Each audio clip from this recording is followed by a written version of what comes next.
Good morning, boys and girls, and welcome to one of my favorite days, complex fractions. I love this day. If you look at the problems on your notes, if we check these things out, these are some crazy looking problems. I mean, look at that problem that we are going to be able to do. They look super nasty and scary, but don't let these things intimidate you. They're really not that bad, okay?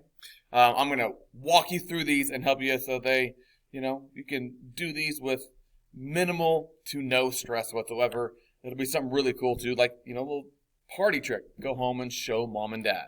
All right? So let's get started. First, let's talk about what complex fractions are. A complex fraction is a fraction that has a fraction. Okay, so they're fractions in fractions. So we got lots of fractions going on. We call this a complex fraction. And so we're going to start out with just a basic one with dealing with just numbers, like 3/5 and 9/10. Number one here. All right, so we've got a fraction, 3/5 over 9/10. Fraction to fraction, so there's a complex fraction. What you really have to remember when you're dealing with complex fractions so that they aren't scary is you need to remember that the fraction bar in a fraction really just means divide.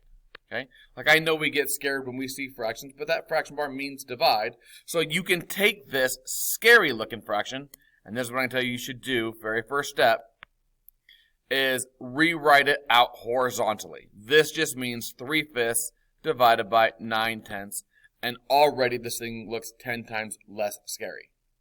And now if you remember going back to day 3, day 4, day 3, it was day 3 of our notes. If you go back to day 3, we talked about dividing fractions, and when you divide fractions, you just skip, flip, and multiply. And so now I'm just going to skip, flip, and multiply these things. Once you get here, you could do the cross-canceling, kill off a 3, reduce it with a 9, and that becomes a 3. Kill off the 5, reduce it with the 10, and that becomes a 2. And we get 2/3. And you know what? That really wasn't so scary. That wasn't bad at all. And that's how easy today's going to be. Okay, we just got to follow these few simple steps, and it'll be no problem for us whatsoever. All right, let's move on to number 2. All right, so here we go. Dealing with numbers again, right? Just numbers, no algebraic expressions yet. Kind of breaking ourselves in.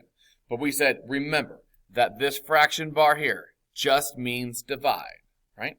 We just want to divide. So I'm going to go and rewrite everything that's on top. Like, I put in one set of parentheses, and if I had more than one thing on the bottom, I'd put that in another set of parentheses. But that fraction bar splitting the top and the bottom just means divide.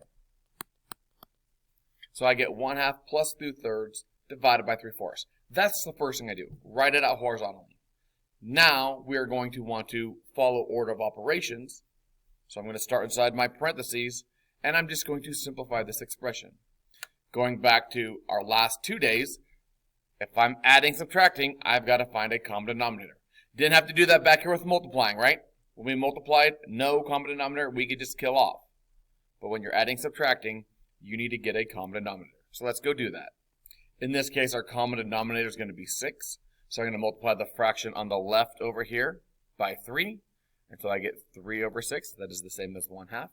The fraction on the right, I'm going to multiply by 2, and I get 4/6. This stuff over here just hangs out. Bring it down. Okay, just don't lose it. Once you have a common denominator, add the tops. The bottom always stays the same. And then now, again, since we are dividing fractions, skip, flip, bad 3, and multiply. And again, once you get here, when everything's multiplying, you can cross-cancel if you want. If it helps you, again, we're going to do this more with our other numbers, but you could factor. So you see the pieces, right? That's 6 is 2 times 3. 4 is 2 times 2. Can't factor 7 or 3. So now I could go ahead and I could kill a 2 on the top and a 2 on the bottom. These 3's are both on the bottom, so you can't kill them. So now multiply across the tops, 14. Across the bottoms, 9. And there's our answer, 14/9. All right, moving on to number 3. All right, so same story, different problem here. I've got this crazy fractions and fractions. Whenever you have fractions and fractions, just split stuff up. The top divided by the bottom. And if you have more than one thing, put it in parentheses.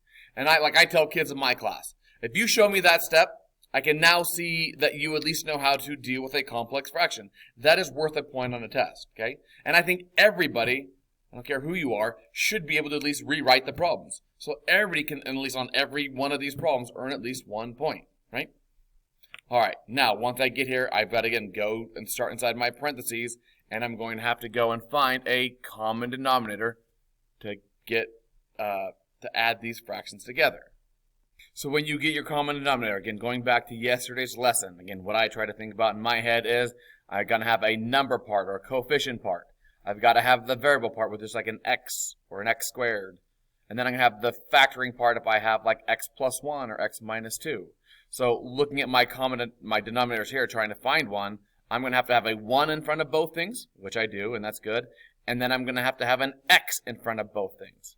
So to get that, I'm going to multiply the fraction on the left by x on top and bottom. The 4 divided by just hangs out in front. And so I get 2x over x plus 1 over x.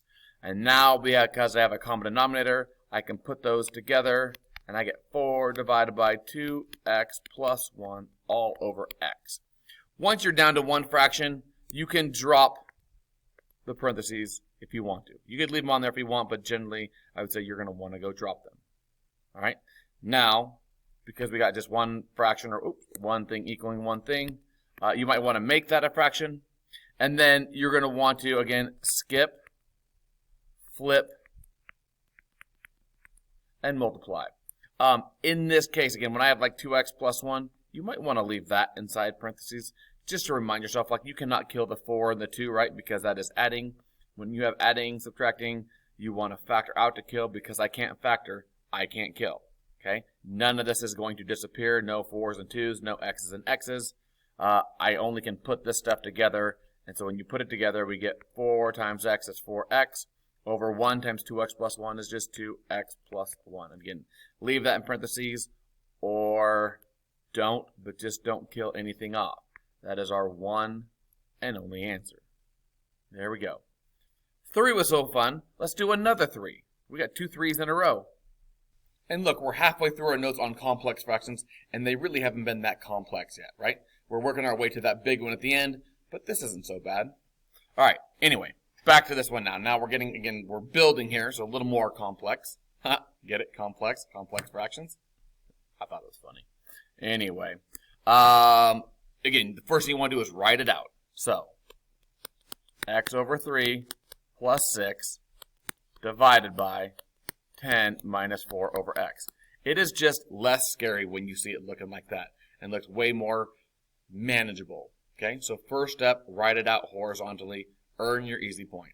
Next step, you got to get a common denominator now for both sets of parentheses so you can put these together. So let's go do that. All right, so to get our common denominators, again, I put both these things that didn't have the numbers over 1, and then I got to look.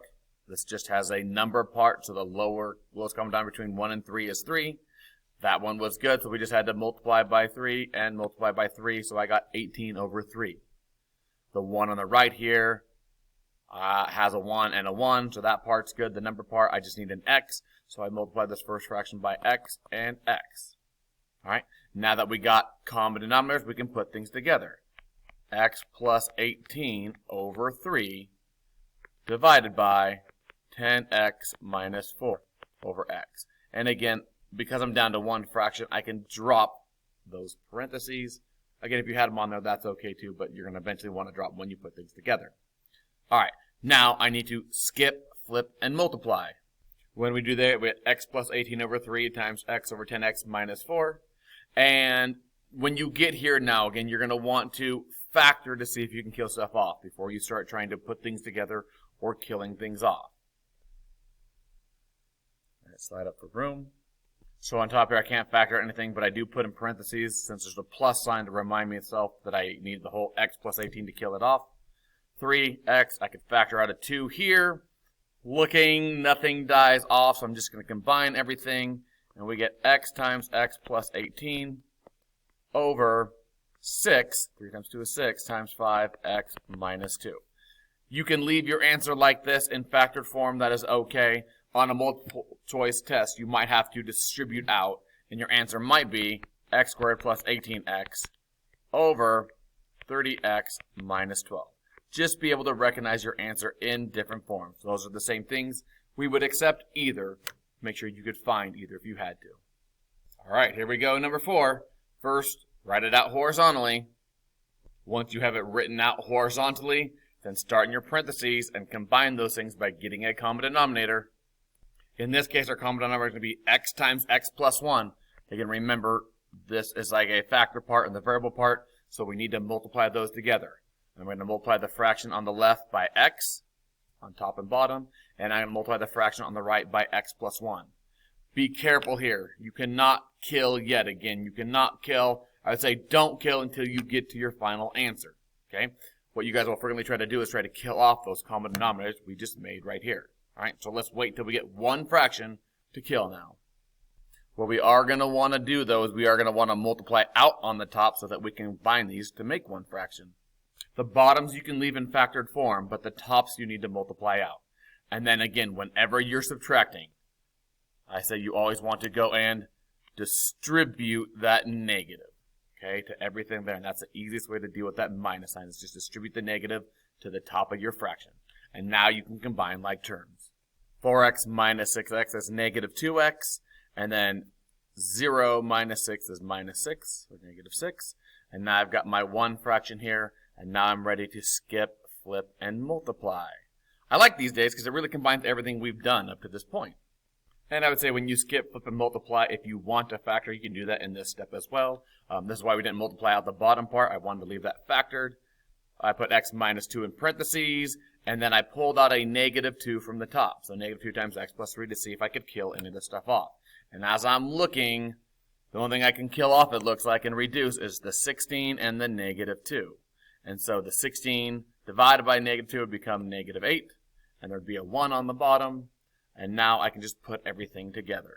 And our final answer would be negative 8 times x plus 1 over x minus 2 times x plus 3. Again, you might have to multiply that out, but we're going to leave it just like this for now. See? That wasn't so bad. All right, now on to the big one. All right, so I'm going to give you, this one looks scary, but it ain't bad. Okay, let's use our tools to work our way through it. First, we're going to write it out horizontally. Everybody can do that part right there, keeping the top in parentheses and the bottom in parentheses. Next, we got to add and subtract these together, so we got to get a common denominator. If you have parts that can be factored, you want to do that so you can see your common denominator like we talked about yesterday. X squared minus 4 will factor to x plus 2, x minus 2. Right? Now I got to find my common denominator. Okay, and if we're looking at both pieces, we can see that the common denominator can have to be x plus 2, x minus 2. That has an x minus 2. That has an x minus 2. That has an x plus 2, so the front needs an x plus 2. So I'm going to multiply by x plus 2. And then again, when you do this, just multiply out on top. 3x plus 6. This one didn't have to change, so that's just going to stay 6. That has an x plus 2. That has an x minus 2. So they both need an x plus 2, and they both need an x minus 2. The front one, I'm going to multiply by x minus 2. So I get 3x minus 6. And the back one, I'm going to multiply by x plus 2. So I get x plus 2. All right. Now I have common denominator, so we're ready to put this stuff together. This is where things start to get a little bit better. Distribute your negative. Combine the tops. You get 3x over x plus 2, x minus 2. Combine like terms on the top. The bottom stays the same. I have 4x minus 4 over x plus 2, x minus 2. Now let's skip, flip, and multiply. When you do this, you can, again, factor parts that need to be factored, like I pulled the 4 out of the 4x minus 4. And now I'm ready to kill pieces off. As long as it's one top, one bottom, you can kill things off. Then, once you're done, condense your answer, 3x over 4 times x minus 1, or 4x minus 4, and that's it. That problem really wasn't that bad, now was it? We went from that crazy fraction being with down to this nice little one. Easy peasy. All right, boys and girls, have a nice day.